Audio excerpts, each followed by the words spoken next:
thanks to the folks out at the Cowboys, too, for hooking Zach and I up and allowing us to go out and watch practice. I know it was a media thing, but they are able to kind of navigate. I love when the practices actually are indoors because I love sitting up in the stands and being able to see like the whole entire field. And you don't like sitting out there on the concrete at Valley Ranch baking? No, I did. 80 yards away. I was just when I saw that Mike was wearing the hoodie today, the big heavy hoodie. I was kind of like, okay, cool. We're not indoor day. Yeah, we're not going outside. It was a pleasant surprise. I thought they'd go outside. McCarthy with a playoff beard today, or was he just going clean shave? I didn't notice the playoff beard. He can rock it, man. He had a not playoff beard, but I think he had some stuff. A little going. Scruff. Yeah, some stuff going there for sure. Was he getting around okay after the back surgery? No, he looked fine. He was doing his usual pre-practice. Yeah, he was going in, and I went behind him to go around to another area there and stuff like that. But it was one of those things where I was just kind of like trying to stay out of everybody's way. At one time in my life, I used to always get in everybody's way over there. Now I'm trying to stay out of everybody's way. But hiding in plain sight. Yep. I'm hiding in plain sight for sure. All right, things that the Krusty Scout noticed at practice. And, Zach, by the way, jump in here and help me. Anything you know. As a matter of fact, Zach and I, guys, we split up. They were working on not two different fields, but different ends of the field. And so I went down with what I thought was, like I'll handle the offensive line. I thought they were down at one end, and you're a trench guy. But it was actually they split up in a way where it was like young players and then older players. So I'll tell you what I saw down on my end there. But they did work on special teams, and I know this doesn't move the meter, but it's something you need to think about here. Vizcaino. Tristan Vizcaino was kicking field goals today, and I saw 9 opportunities kicking field goals. He was 6 of 9 kicking field goals. First kick he hit the right upright from like 32 yards, which would have been like an extra point, and that was no good. And I'm thinking, boy, we're off to a great start here. Maybe Bones, you need to get out there and maybe scout the world a little, He's scouring the earth to find. But what was really strange today, Bones Fossil was holding for the extra points and field goals, which I thought that meant no Brian Anger. Yeah. He likes to get involved. So he was holding, like they were running the drill, and he was the actual holder. So I'm sitting there thinking, okay, guy missing field goals, is that on him missing field goals, or is that Bones Fossil being a bad holder? I would blame John. I don't trust John on anything with the kicking game. I think he's a great special teams coach. He cannot find kickers. Yeah. He cannot teach kicking. Well, I am glad they were using actual uprights. Yeah, we were kicking last year. Either that or we were kicking into graduation at Frisco. Yeah, far left side was the graduation. We had the graduation set up, ready to go. People to walk by, get their degrees, or catch touchdowns in that part of the end zone down there. But had a miss from extra point range, hit the right upright. Had a miss from the middle of the field from 35 yards, and then he got on a little run. His last miss. So he had makes from 39, 40, 43, 45, and 47. A miss from the misses I mentioned were 32, 35, and 51 were the misses today for your field goal kickers. He doesn't need to come back and waste any more time. Yeah, their kicker's not on the roster. Yeah. All right. We talked about I mentioned about what I saw with the running back there with with Pollard. Pollard looked fine. I thought Pollard, like I say, to me, I was thinking they were probably going to hold him out. That maybe he'd be over. He did leave like 30 minutes in or something, right? He did their first session with Dak and the group that I was watching, and then when they changed the period, actual simulated handoffs and stuff. Yeah, cool. and they even ran a screen to him. Yeah, and that was they run screens. They're running screens in this offense. Amazing. They're going to throw a parade in downtown Dallas if they actually complete a screen. But I felt good. I felt good about looking at Pollard. I think he's right where you want him to be. I don't think he's going to have much of a setback. Now we got to wait till they get pads on. Okay, I don't want to overreact to one practice here at an OTA, but I think Pollard, in terms of his rehab, he's right on schedule. Mozzie Smith, as I mentioned, he was working with the young guy group. He was down there on my end. Did he stand out? I mean, I remember last year we showed up and Sam Williams was like, this dude looks a little bit different than even all these other freaks. Brian got to see more Mozzie than I did. Yeah, I think with Mozzie, though, I mean, he does not look like a sloppy guy at all. He is not. He holds the weight well. He holds the weight well, the movement and stuff like that. I mean, again, no helmets, but he's having to react.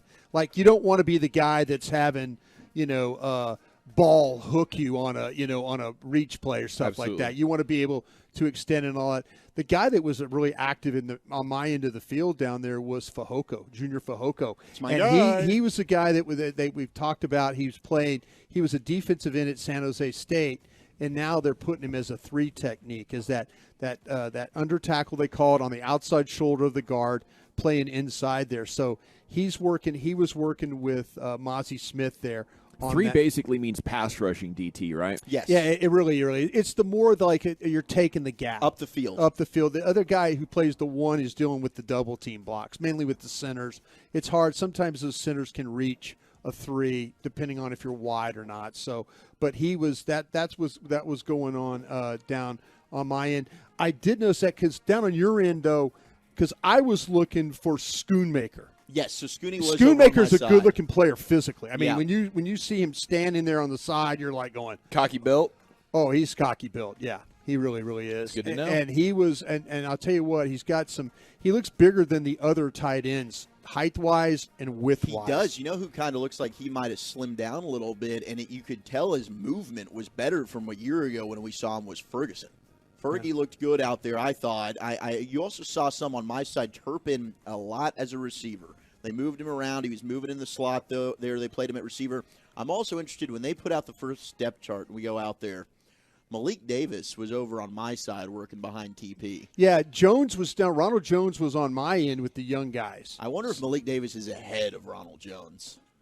Well, maybe Ronald Jones is more specialty, short yardage. Maybe that's the one-for-one Zeke replacement they had in their mind. Hunter Lipke, the undrafted free agent of North Dakota State that's going to play some fullback. He played a lot of fullback. He did. He played a lot of fullback. Hey, how about the legend Kenny from Quinlan? Kenny from Quinlan just walked right in. How about that? And then here comes the idiot with the we got a Golden Knights jersey. With the Golden Knights. Wow, we got a Golden Knights jersey. He's wearing it again. I'm going to go baptize him in one of these tubs. Yeah, well, we could push on from that.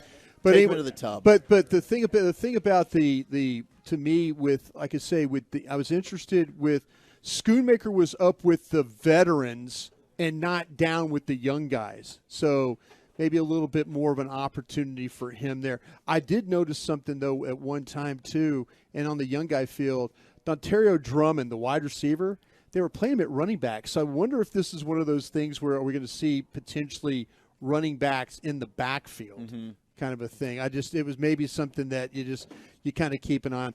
I will say this though too about, and I don't know how much that you got to see. I know he was on my end a bunch. Deuce Vaughn, they were running a drill where they had 2 guys, and what happened is like they were right next to each other, and then they run opposite directions, circle the bags, and then try and cut the other one off.